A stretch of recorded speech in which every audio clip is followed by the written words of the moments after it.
let's go. Coach Ricky in the house, fitness time, good go. Good Sunday, everyone.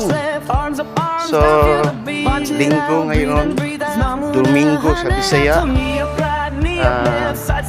Naglakaw karon, walking na ito ang atong gibuhat kay recovery man ang ato.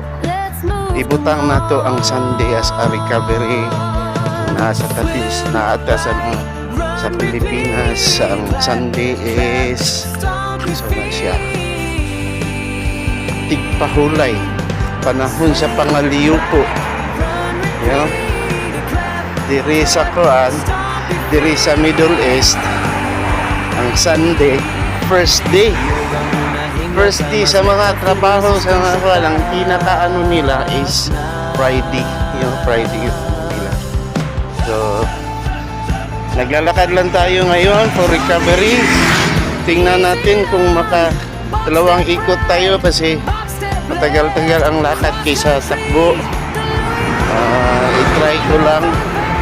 So, gusto ko mahaba ang lakad pero may trabaho tayo, kailangan din natin puntahan yung trabaho natin, diba? Okay? So at least may ginagawa ka. Gising! Takbo na kung wala ka pa, hindi ka pa nakatakbo.